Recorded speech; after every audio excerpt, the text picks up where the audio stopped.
और ई पेड़ मैया के जहिया से अथी भेलै ओहिसे पहिने से ई पेड़ छथिन जे छै से ई जे छै अहाँके पूरा ई गणेश जी के हिनका पेड़ में जे छै ई दुनू हुनकर आँखि भऽ गेलनि, ई सूर्य हिनकर भऽ गेलनि, ई दुनू हुनकर दाँत छियनि जे छै से या एखनो जे छै हिनका एतऽ जे छै विराजमान छथिन जे छै आ पूजा पाठ हिनका भऽ रहल छनि जे छै से अहाँके।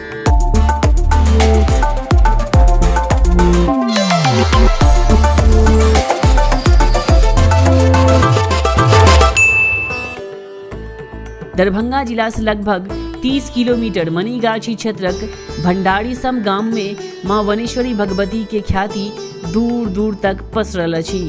एते श्रद्धालु सिमरिया से गंगा जल भरि के मंदिर में अर्पण करैत अछि। एहि दरबार में नीक मोन से जे भी मांगल जाइत अछि माता हुनक मनोकामना पूर्ण करैत छथिन। ओना तऽ एहि स्थान पर भक्तक भीड़ सदिखन लागल रहैत अछि, मुदा नवरात्र आ रामनवमी के अवसर पर एते विशेष मेला का आयोजन कयल जाइत अछि। माँ वनेश्वरी के कहानी बड़ पुरान मानल जाइत अछि। ई अहाँके औरंगजेब के समय के बात छियै। ओहि समय में मुगल के शासन छलै हन, तऽ एतऽ जे छै से डीह छै, डीह पर में मुगल के राज छलै हन जे छै। तऽ अपना समय होइए जे ककरो अगर बाल बच्चा होइ छै तऽ आबै छै पमरिया नचै लए, तो पमरिया नचै लए एलनि तऽ पमरिया ओ सब एखनका रेंजमे हमसब कहै छियै जे शुभ के लेल ओ समयमे ओ सब गुप्तचर छलै हन। तऽ जिनकर लड़की बढ़िआँ होइ छलनि हुनका जे छै से ओ राजाके जाकऽ कहै छलनि, राजा उठा कऽ लऽ कऽ जाइ छलनि हन। तऽ ओ एलखिन अहिना पमरिया नचै छलखिन, हिनका देखलकनि जे बड़ सुन्दर बा। एतुका जे डीह परमे जे छलखिन हन मुगल शासन, तिनका आबि कऽ कहलकनि जे बोन झाके जे लड़की छथिन ओ बहुत सुन्दर छथिन। तऽ ओ राजा जे छै हुनका समाद भेजलकनि जे अहाँ जे छै एतऽ आबि कनि हमरा भेँट करू। तऽ ओ बोन झा पंडित आदमी जे ओ कहलखिन जे हमरा किया समाद राजा भेजलथि हन जे छै से ओ अपन जे छै ओतऽसँ एलखिन, कहलखिन जे सरकार हमरासँ की गलती जे हमरा कहलखिन अहाँसँ हमरा एगो काज यऽ। तऽ कहलकै बाजू की काज यऽ, एगो चीज अहाँसँ हमरा मँगबाक यऽ। तऽ की मँगबाक यऽ से कहू।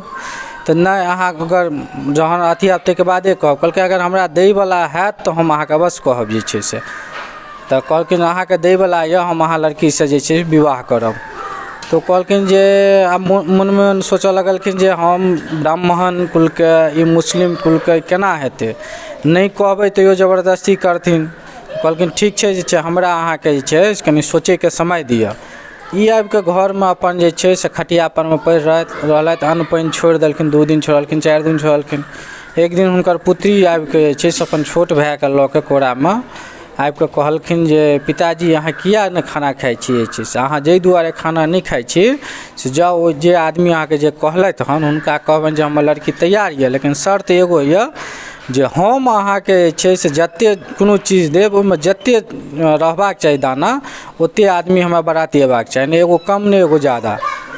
ओ आबि कऽ तऽ कहलखिन राजाके जे हमर लड़की तैयार यऽ, लेकिन एगो शर्त रखलथि हन। की तऽ कहलखिन जे ना सरिसोके हम जे छै चाहे 1 मुट्ठी दी कि 1 किलो दी, ओहिमे जतेक ओहिमे सरिसो हेबाक चाही ततेक बराती हेबाक चाही। ओ सरिसो ओहिमे ओतबी छलै जतेक एतुका बच्चासँ लऽ कऽ बूढ़सँ लऽ कऽ जतेक आबादी छलै हन ततेक ओहिमे सरिसो छलै हन। ओ अपन अथी कऽ देलखिन। आब डेट फिक्स भेलनि जे आब हिनका जे छै से फल्लाँ दिन विवाह हेतनि। इम्हर अपन बाजा ताजा बाजि रहल यऽ जे छै, उम्हरो विवाहके तैयारी चलि रहल यऽ। उम्हर ओ भगवती बानेश्वरी की केलखिन जे छै अपन भायके लऽ कऽ जे छै ओ पोखरिमे समार गेलखिन। अपरसार पोखरि छै तऽ इसकुलके बगलमे छै, अहाँके जङ्गलवला पोखरि छियै, ओहिमे समा गेलखिन। आ समयलाके बाद जे छै से जाके उम्हर समेलखिन तऽ एतऽ जे छै से जतेक रहै महल घर जतेक रहै सबटा कतऽ ध्वस्त भेलै, कतऽ की भेलै कोनो नहि। एखनो ई डीह परमे छै एहन एहन चीज सब भेटै छै, घड़ा भेटै छै, मतलब अहाँ जे ओकरा चुपके से राखि लेबै बहुत चीज रहै छै, सोनो रहै छै, सोनो चाँदी रहै छलै हन, ओकरा हल्ला कऽ देबै तऽ चित्ती कोरी बनि जाइ छै जे छै से। आ एक पर एक साँप सब एहन एतऽ भेटत जे मणिधारी साँप सब छै रातिमे अहाँके भेटत जे छै से। एतऽ रातिमे ककरो एलाउ नहि छनि जे छै से एतऽ केओ रहैके जे छै। अगर केओ भूलल भुटकल रहि जाइ छथिन तऽ हुनका इएह रहै छनि जे छै से अहाँ अगर कतहु जेबाक रहत तऽ केओ ने केओ अहाँके सङ्गी भेट जायत, ओतऽ तक पहुँचाके ई जे छै अपने ओ आदमी भी एतऽसँ बिला जेतै। देखबै नहि जे के छलथि हमरा सङ्गे जे छै, बूढ़ी एगो छलथि हन जे छै। ताहिके बाद ई जे छै से स्वप्न देलखिन अहाँके जे एतुका पहिल पुजारी रामलाल ठाकुर छलखिन, हमर बाबाजीके नानाजी छलखिन हन, हुनका स्वप्न देलखिन जे हम फल्लाँ पोखरिमे छी, हमरा जे छै से अहाँ निकालू एहिमे से। तऽ ओ गौआँ समाजके कहलखिन जे हमरा जे छै से एना सपना आयल जे भगवती एहिमे छथिन, अहाँ हमरा निकालू। तऽ गौआँ समाज हुनका सब हँसी उड़ेलकनि जे तोरे टा किया देलको स्वप्न, तोहीँ किया जे छै। तऽ कहलकै ठीक छै, अहाँ गौआँ समाजमे ककरो एक आदमीके चुनि लियौ, हम जेना कहै छी ताहि विधिसँ अहाँ करियौ ई छै से। तऽ एक आदमी ककरो कहलकनि जे छै से ई हुनका कहलकनि अहाँ स्नान कऽ के तऽ ध्यानमे बैसू जे छै से। ओ ध्यानमे बैसलखिन तऽ हुनका साक्षात दर्शन देलकनि जे हम एहि पोखरिमे छी, हमरा निकालू अहाँ जे छै। गौआँ सब गेलखिन निकालैके कोशिश कल, नहि निकालखिन। फेर रामलाल ठाकुर ओहिमे घुसिके जे छै से हुनका अकेला निकालिके ई मन्दिरके पाछू जे अहाँके पाकड़िके गाछ छै, ओतहि अहाँके कनियो झोपड़ी बनाके जे छै से हुनका राखल गेलनि आ हुनका पूजा पाठ जे छै से शुरू भऽ गेलनि छै। तऽ अहाँके महाराज लक्ष्मेश्वर सिंहके जे पत्नी छलखिन तऽ अहाँके चनौर डोढ़ीके हुनकर सेहो एगो विवाह छलनि छोट पत्नीके, लक्ष्मीवतीके। ओ अहाँ हुनका पता लगलनि जे भगवती निकलखिन, मतलब तऽ होइ छनि आ जे माँगै छै से पूरा होइ छै। तऽ ओ एलखिन आ मैया सब मंगलखिन जे हमरा अगर भातिज हैत तऽ हम अहाँके मन्दिर बनायब जे छै। तऽ मैया कृपासँ हुनका भातिज भेलनि। भातिज भेलाके बाद जे छै से ओ बिसरि गेलखिन मन्दिर बनेनाइ। मन्दिर बनेनाइ बिसरि गेलखिन तऽ हुनका जहन 2-4-5 सालके भेलखिन भातिज तऽ हुनका तबियत गड़बड़ भऽ गेलनि। आब पहिने तऽ आब ने डॉक्टर भऽ गेल, पहिने तऽ वेद तेद इएह रहै छलै जे छै से। तऽ ओसभ कहलखिन किछो नहि ठीक भेलनि। तहन जे छै से अहाँके कतहु झाड़ फूकमे गेलखिन, ओतऽ कहलकनि जे अहाँ कतहु किछु गछने छिए, अहाँ ओ पूरा निजामे नहि करबै तामे अहाँके नहि ठीक हैत। हुनका यादे नहि आबनि जे हम कतहु गछने छिए कि। एक दिन सपना देखलखिन जे हम फलाँ ठुना देखिके अथी गछिके आयल छी जे हम मन्दिर बनायब। ओ प्राते भेने लक्ष्मीवती जे छै आबिके चनौरमे डोढ़ीमे अपन नैहरमे आबिके आ मन्दिरके पाछूमे भट्ठा लगबेलखिन आ मन्दिरके काज शुरू केलखिन। तऽ वएह महाराजे द्वारा ई मन्दिरके निर्मित भेलै हन। आ तहियासँ अहाँके छै दुर्गा पूजा जे छै अहाँके चालू भऽ गेल छै। आ रामनवमीमे जे छै लोकसब सिमरियासँ पैदल से जल आनिकऽ हिनका जला अर्पण करै छै। हजारोके संख्यामे कमरिया सब रहै छै।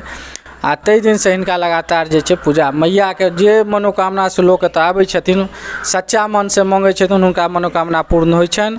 आओर ई जे अपरसार पोखरि छै, हमर सबके पूर्वज कहैत एलखिन, हमर दादी कहै छलखिन हँ, हमर पिताजियो सब कहै छलखिन, अपरसार पोखरिसँ पहिने जेना ककरो घरमे पाहुन आबै छलै तऽ जाइ छलनि कहै लए जे हमरा घरमे पाहुन आयल, हमरा 2 छिपली चाही, 2 थारी चाही। ओहिमेसँ निकलै छलनि हँ। केओ एहन आदमी छलखिन क्षुद्र जे ओहिमेसँ चोरा लेलखिन, जे छै से नहि वापिस केलखिन। जहन काज भऽ जाइ छलै तऽ ओहिमे दऽ दै छलखिन तऽ ओ अहाँके ताहिके बाद जे छै से देनाइ बन्द भऽ गेलै, जे जहियासँ चोरी भेलै छै। एखनो अपरसार पोखरि बीच पोखरिमे छै, एखनो चन्द्रकूप छै जे छै से।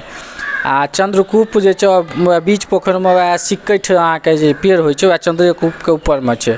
आ ओ जे छै अहाँके नरकट छै अहाँके। ताहिके बाद ओहिमे एहन छै जे अहाँ कतबो बाँस दैत हेबै थाह नहि ले जे कतेक गहीँर छै, पर दैत जइयौ लेकिन थाह नहि लेतै जे कतेक ओहिमे गहीँर छै। या सच्चा मनसँ जे आबै छथिन हुनका मनोकामना पूर्ण होइ छनि। मैया बानेश्वरी हिनका नाम छै, बोन झाके लड़की छथिन, भण्डारि गाँवके वासी छथिन।